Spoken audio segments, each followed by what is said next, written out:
안녕하세요. 웅덩이 매매법 레버리지 ETF 장기 투자자 디벨로몽입니다. 오늘도 계좌 먼저 간단히 공개합니다. 왼쪽의 미국 직투 계좌는 1억 7,400만 원 수익 중이며 오른쪽의 ISA 계좌는 200만 원 손실 중입니다. 여기에 웅줍하고 있는 두 번째 미국 직투 계좌는 본전 중인 상황이며 환차익으로 수익 방어를 해주고 있습니다. 마지막으로 비트코인은 5,100만 원 수익 중이며 현재 기준 총 2억 6,400만 원 수익 중입니다. 미국 주식은 조정장에 진입을 했었는데 그동안 미국 주식이 하락했던 이유를 뭐라고 말씀드렸죠? 네, 단기적으로는 관세 불확실성이고 중기적으로는 경기 침체 우려다 라는 말씀을 드렸는데요. 그동안 제가 계속 공유드렸던 이미지입니다. 아직 관세 불확실성, 경기 침체 우려 이게 하나도 해소되지 않았다 라는 말씀을 그동안 드려왔는데요. 오늘 정말 중요한 소식이 나왔습니다. 개인적으로는 꽤 큰 호재로 보고 있습니다. 바로 관세 불확실성이 어느 정도 해소가 될 수 있는 뉴스가 나온 겁니다. 아직 확정 발표까지는 아니지만 산업별 관세는 유예될 가능성이 있고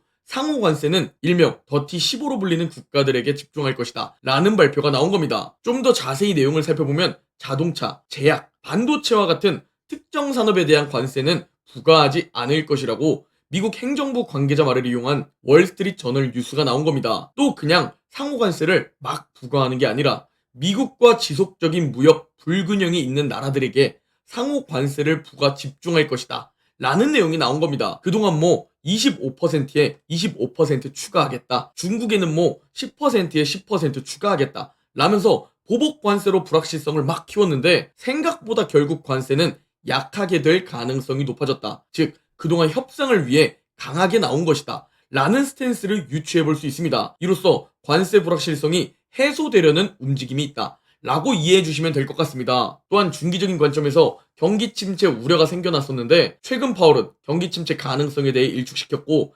인플레이션도 결국 일시적인 가능성이 높다 라면서 안심을 시켜주는 발언을 해주었습니다. 실제로 경기 침체 우려가 커졌었지만 그 가능성은 빠르게 급락하고 있습니다. 관세 영향이 어느 정도 끼칠지는 결국 시간이 좀 지나봐야 알 수 있는 부분입니다. 따라서 모든 것은 결국 불확실성이지만 지금 관세는 시장이 걱정했던 것보다는 약하게 부과될 가능성이 높아진 상황이라 정말 긍정적인 부분으로 바라보고 있습니다. 이렇게 되면 관세 불확실성, 그러니까 악재가 미리 불확실성으로 선반영되고 4월 2일 약 일주일 정도 앞둔 상황에 슬슬 관세 불확실성 악재가 오히려 해소되는 느낌으로 갈 수 있다. 이렇게 우리가 현재 상황을 정리해 볼 수 있습니다. 계속 정말 중요한 변곡점입니다. 지금 하락장으로 연결될지 단순 조정장으로 끝날지 이걸 맞출 수 없기 때문에 웅주 분할 매수를 하면서 최악의 경우를 대비해 놔야 한다. 라고 일관된 말씀을 드리고 있습니다. 지금 당장 오늘 나온 뉴스가 사실이며 정말 관세 불확실성이 줄어들고 생각보다 관세가 약하게 부과된다면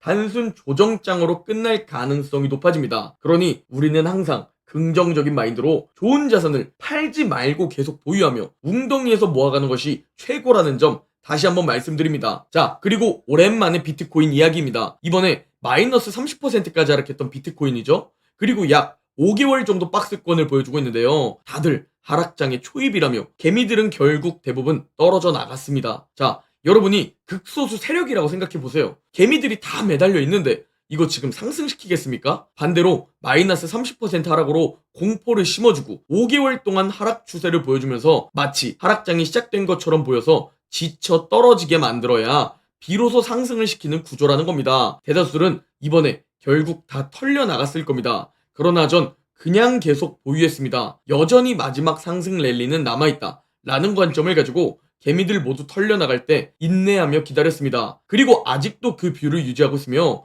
만약 제 생각과 다르게 마지막 상승 랠리가 오지 않더라도 올해 결국 계획대로 매도할 생각입니다. 일단 긍정적인 부분을 살펴보면 비트코인 골든크로스가 포착되었는데요. 이 골든크로스가 포착되고 작은 상승이든 큰 상승이든 결국 마지막 상승 랠리가 나왔다는 점, 이 부분을 우리가 볼 수 있고 같은 시기 기막히게 50주 이평선에서 지지를 받았습니다. 과거 50주 이평선은 매우 중요한 지지선인데 여기를 다행히 잘 지켜주었고 RSI 역시 같은 구간에서 지지를 받은 상황이죠. 그리고 이 자료는 지난주에도 공유드렸는데 글로벌 통화량 M2가 본격적으로 증가하는 것이 예상됩니다. 비트코인은 이 유동성과 매우 유의미한 상관관계를 가지고 있습니다. 화면 속 보이는 글로벌 통화량 M2와 비트코인의 움직임을 보면 사실상 거의 똑같이 움직이고 있다고 생각이 될 정도죠. 그런 유동성이 이제 곧 증가를 앞두고 있습니다. 그래서 그 전에 개미들을 다 떨구고 이제 비트코인이 마지막 상승을 보여주지 않을까?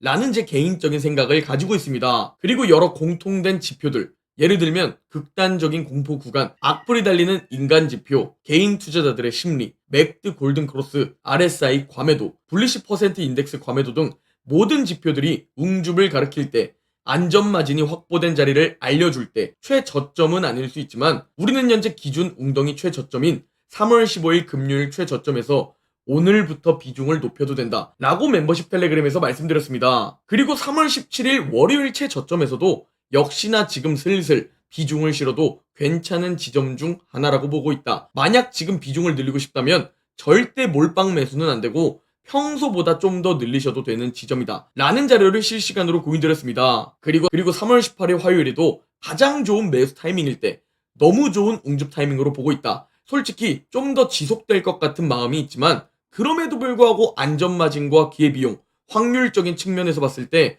지금 구간에서는 매수 비중을 높여서 한번 매수해야 하는 구간 중 하나로 보고 있다 라는 관점을 그대로 실시간 전달드렸습니다. 그리고 해당 구간이 바로 저 구간입니다. 물론 더 떨어질 수도 있고 1년 동안 또 지루하게 지속될 수도 있습니다. 그럼에도 불구하고 매우 좋은 웅줍 타이밍 중 하나라는 생각이었습니다. 극소수 웅줍러들은 이렇게 기회를 잡고 있습니다. 그리고 아직 기회는 끝나지 않았죠. 곧 기회는 사라질 겁니다. 기회를 놓치고 싶지 않다면 고정 댓글 꼭 확인 부탁드립니다. 그리고 록펠러는 이렇게 말했죠. 기회가 찾아오지 않음을 원망하는 사람은 자신의 무능력함을 인정하는 것과 같다고 말이죠. 미국 주식시장은 모든 투자자에게 똑같이 나스닥 마이너스 15%를 보여주었고 똑같이 S&P 500 마이너스 10%를 보여주었습니다. 비트코인은 똑같이 마이너스 30%를 보여주었죠. 모든 투자자에게 같은 상황이 펼쳐졌고 우리는 매우 좋은 타이밍에 웅줍을 했습니다. 그러나 방구석 워렌 버핏들은 매우 좋은 타이밍이었던 화요일인데 디벨롭몽 화요일 오전 마이너스 1000 이상 나겠네 크크 팔고 싶어도 해놓은 말이 있어서 팔지도 못하고 죽겠징? 시펠롭 마이너스 나는 것도 곧 보겠군 이라는 고마운 댓글과 그만 좀 떨어지자 시벨롭몽 웅주 팔아더니 더 내리잖아 시벨롭님 웅덩이에 주었는데 계속 떨어짐 시벨롭몽 매우 좋은 반등 타이밍에 응 떡락이야 이라면서 우리에게 너무 고마운 인간 지표가 되어주었습니다. 웅줍하자마자 오르면 그게 신이죠. 웅줍하자마자 오를 거면 저 역시 풀대출 몰빵 매수하겠죠. 찰리먼거는 장기적인 높은 수익을 위해서 단기적인 손실을 견뎌내야 한다고 조언했는데 대다수들은 그게 무슨 이야기인지 대부분 깨닫지 못합니다. 그리고 방구석 워렌 버핏 분들이 기막히게 하락을 예측하고 기막히게 저를 욕한 시기가 언제쯤이냐? 네, 바로 최고의 웅주 분할 매수 타이밍 그 어딘가였다는 사실입니다. 제가 매수 비중을 늘린 이유 중 하나에 이런 인간지표 댓글들도 포함이 됩니다. 그래서 진심으로 감사드린다는 말씀 드립니다. 왜 진심으로 감사드리냐면 투자와 자본주의는 상대평가입니다. 모두가 돈을 벌면 모두가 부자가 될 수 없겠죠? 나는 남들과 다르게 돈을 벌어야 하고 내가 남들보다 돈이 많아야 부자입니다. 즉 부자는 상대적인 겁니다. 그렇다면 투자로 모두 돈을 벌면 될까요? 아니라는 겁니다. 똑같이 조정장에 진입했지만 극소수들은 여기서 돈을 벌게 될 것이고 대다수들은 여기서 돈을 잃게 되는 겁니다. 이게 자본주의며 그렇게 자산 격차가 벌어집니다. 결국 대다수들의 돈을 쟁취해야 하는 게 자본주의입니다. 자본주의는 이런 게임이죠. 즉 극소수만 부자가 되는 겁니다. 극소수 부자는 남들보다 돈이 더 많은 소수의 사람들이며 대다수 평범한 사람들은 남들보다 돈이 더 없는 사람들입니다. 이게 자본주의죠. 그래서 결국 누군가는 돈을 잃어야 합니다. 그래서 진심으로 감사드린다고 말씀드릴 거고 또 진심으로 죄송하다는 말씀도 드립니다. 제 1차 목표는 금융자산 10억이며 2차 목표는 50억, 3차 목표는 100억입니다. 금융자산 10억을 눈앞에 두고 약 8억쯤에 도달했을 때 이번 트럼프 관세로 조정을 만나 수익이 약 2억 정도 증발했었습니다. 약 8억의 금융자산이 약 6억으로 떨어졌다는 얘기입니다. 그러나 여기서 오히려 투자금을 늘렸습니다. 그리고 결국 전고점을 회복해서 더 오르면 1차 목표 금융자산 10억에 도달하게 될 겁니다. 3차 목표 100억을 바라보고 있기에 잠시 2억 수익이 증발하는 것은 당연하게 받아들여야 하고 그 정도 각오는 해놔야 합니다. 전 항상 강조드리고 있지만 제 금융자산 마이너스 80%도 각오하고 투자하는 겁니다. 그렇게 바라보는 관점을 더 크게, 더 멀리 바라보시고